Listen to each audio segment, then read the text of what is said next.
All right, I want to calmly now walk through the situation in Egypt, but on the subject of the internet shutdown that began Friday morning Egypt time and has been almost complete. Egypt shut down, worst in internet history, experts report. This out of the AFP. Here's AOL saying internet kill switch, should the United States emulate Egypt? You got to love how they just push incredible tyranny like it's a good thing in our media. And the federal government is setting up a kill switch over the internet. New bill gives Obama kill switch to shut down the internet. That's another headline. Here's another headline out of the Sydney Morning Herald. Obama internet kill switch bill approved. As it moves forward, here's another one. CNBC host Aaron Burnett implies America should support foreign dictators to keep flow of cheap oil. They always love to sell us that tyranny's good. Here's MSNBC. So how do you shut off a whole nation's internet? MIT experts say it depends on ISP ownership, and doubt it could happen in the U.S. unless they pass the Cybersecurity Act, where all the ISPs have a piece of government equipment in their chain by law, and the internet has to be basically redesigned to follow that edict. That's what's in the Cybersecurity Act. That's the internet shut-off switch. That's these giant NSA snooping bases they're building with our taxpayer dollars everywhere. All right, so I'm done talking about that. Let me get into the big news here.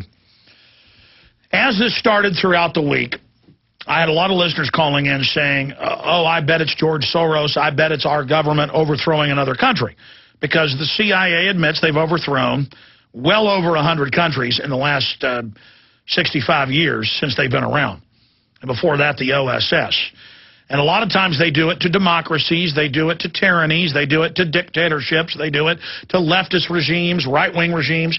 If the dictator doesn't just basically sign their entire country over to the globalist, doesn't accept their entire agenda, then they're overthrown. And a lot of times, even though they serve them, they're overthrown. Saddam Hussein put into power in the early 1970s. The U.S. government basically funded the Iraqi government to make him the head of Ba'athist security. He then overthrew the Ba'athists in '79, became the full dictator. U.S. government gave him over $30 billion on record and said, go ahead and attack Iran. The CIA was there as advisors on the ground. U.S. satellite images were given to him. And then he said, I'm going to invade Kuwait. They're stealing my oil. In 1990, and April Gillespie, the U.S. ambassador, said, go ahead. We're not going to get involved. Just like they basically wink-winked for him with Iran. Then they basically invaded, wrecked the country, put it under sanctions. Over 1 million Iraqis died. Then they invaded again in 2003, lied about WMDs. I mean, this is the history of what happened. And it's declassified that Saddam Hussein in 1948 was hired by the CIA for 2 years, trained in Cairo, Egypt, on how to commit assassinations, and then later, of course, brought to power by our government. But this is not our government. This is the private intelligence agency of the big private central banks represented by the Davos, Switzerland group, the Bilderberg group. These are the major meeting houses and confabs where they openly want world government run by private corporate interest that remove your Bill of Rights, your Constitution, your sovereignty, and then bring in a paramilitary police state grid so they can carry out their policies against you. Now, Hosni Mubarak in power for 30 years, a dictator for 29, but really in power technically for 31. He gets $13 billion plus every year of U.S. taxpayer money. A lot of the U.S. torture centers are there, the ghost sites, the black sites. He's been the angel of Israel, the angel of the United States. He's done everything they want, brutally murdering people, torturing, pure death, just absolutely barbarous to the huge population of Egypt. Then you've got the Arab Brotherhood, going back to British intelligence, and then after they lost control of the Middle East during World War II under Hitler, and then under CIA control after that. This is not even my opinion. I mean, you know, we reserve judgment until Friday night on this, but we did have guests on who said this could be the case, where they're flushing another one of their minions down the toilet. Hosni Mubarak, to put out and to put into power Mohammed el-Baradei, who they admit is a United Nations George Soros minion, who's the former head of the IAEA at the UN, the Nuclear Weapons Regulatory Group. And I've got the whole breakdown on him. Director General, International Atomic Energy Agency, New York Law School, CIA trained. I mean, his whole background is public.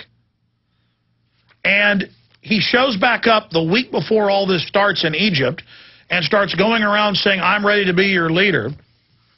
And it turns out the Egyptian military is bought and paid for by the U.S. and Israel. This is on record. And is basically standing down, unless they try to burn some of the museums, are standing down while the people run around and loot. And here's the London Telegraph. Egypt protest. America's secret backing for rebel leaders behind uprising. Continues. Egyptian opposition leader calls on Mubarak to leave today.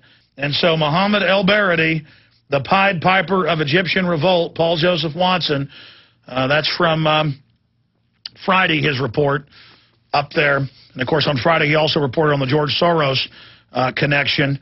But now Axelrod's bragging that El-Baradi is their man. We've got another report by the LRC blog, Egypt's Rose Revolution, similar to what happened in Georgia. There's another report here. Egypt is another Soros color revolution. Soros, of course, funded rebellions and takeovers all over Eastern Europe and into Central Asia on the belly of Russia. And it's just hard to believe until you look at the evidence and that it's just admitted that our government is so illegitimate.